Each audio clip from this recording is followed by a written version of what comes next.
Hi, I'm James Brown. In case you missed it, this is the week that was at jamesbrowntv.substack.com. Go Bills. I'm back. This is commentary from James Brown. I wanted to start by saying thank you for your support. It's humbling and gratifying. And honestly, more than I thought it would be. Building your own following online is not easy work, especially with how my life has been the last 6 months or so. But brick by brick, day by day, here we are. And the results have given me hope for the future. With that being said, I'm bringing back the most popular thing I've done so far on Substack, my short commentaries. 5 days a week, I'll share the world from my lens. We'll talk about sports, we'll talk about life, and everything in between. The Chinese butterfly effect. This is commentary from James Brown. Have you ever heard of the butterfly effect? It's the idea that things that appear small can have an outsized impact on complex systems like factories. That's something the folks at Nestle learned recently. The food giant announced plans to close an Irish factory because of a change in China. About 500 people will likely lose their jobs. Why? The factory makes baby formula, and by all accounts, the Chinese birth rate is in free fall. Nestle claims that the number of newborn babies in China has declined sharply from some 18 million in 2016 to about 9 million expected this year. That is dragging down overall demand. And the parents of those 9 million children are more likely to use Chinese products.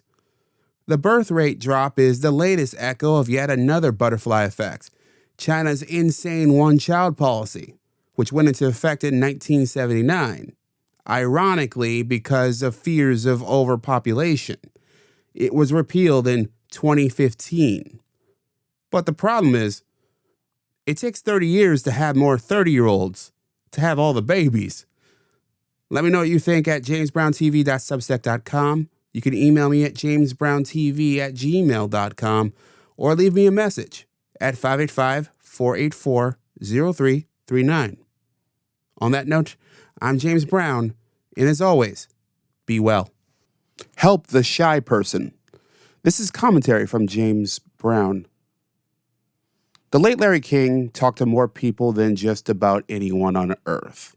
He conducted more than 5,000 television, radio, and podcast interviews. He died in January 2021. In his book, How to Talk to Anyone, Anytime, Anywhere, he laid out a few ideas about leading a conversation with a group of people. First, choose a topic that will involve everybody. Pick something broad that no one and everyone is an expert in. He advises that we avoid politics and too much office talk. That excludes so many people from our conversations. He says ask for opinions, even on a subject you're an expert in. Simply saying something like, "What do you think?" goes a long way. Be aware of who you're talking to. Every group is full of different personalities. Engage them. Help the shy person. If you know them, engage on topics you know they're comfortable on. If you don't know them, just ask for their thoughts. And of course, there's one I have to remember. Don't monopolize the conversation. You're not writing a book. You're dancing with partners.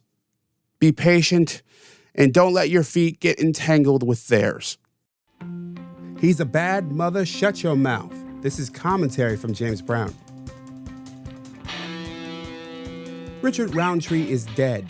He's a complicated man, but no one understands him but his woman.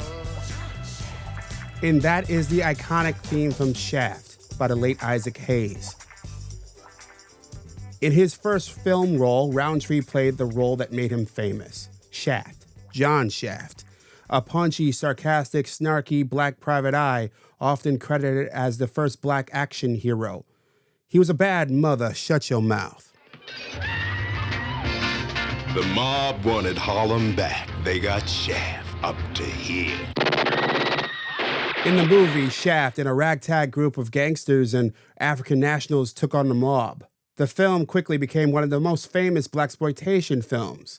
In the 1970s, blaxploitation movies were often cheesy, raunchy, and violent, but they were also a giant leap forward for black creatives, in front of and behind the scenes, setting the stage for generations to follow.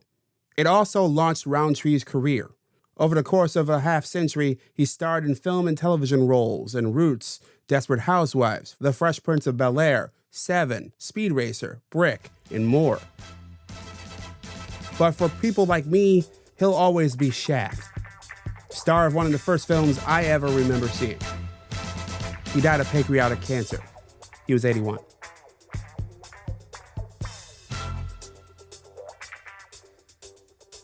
Have you seen Shaft?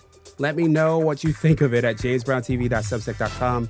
Email me at jamesbrowntv@gmail.com or leave me a message at 585-484-0339.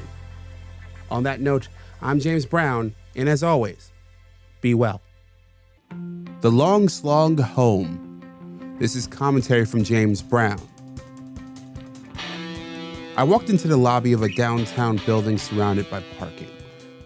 It was there that I found a familiar, smiling, slender black woman behind a desk. She asked me, "Where have you been? It's been a busy time. I haven't been there as often as I used to." She understood and was glad I was back. It was the end of my mother's 4th month at a nursing home. I headed to the elevator and got off on the 4th floor. Such a strange place, strictly for the ill and the elderly. It's a sad place, a stinky place. No one wants to be there, even the staff, and I can't blame them. Pain and disappointment was everywhere. The expressions distant, and some of the eyes don't seem to be all there. Others just want to be somewhere else. My mother's room is at the end of a very long hallway. Her stay has now outlasted 3 roommates. One she talks to on the phone often. The other she wishes she could. And a third, she honestly can't stand. She's dreading and looking forward to the next hour, physical therapy. It's the only way forward on the long slog home. At this point, the end is foggy.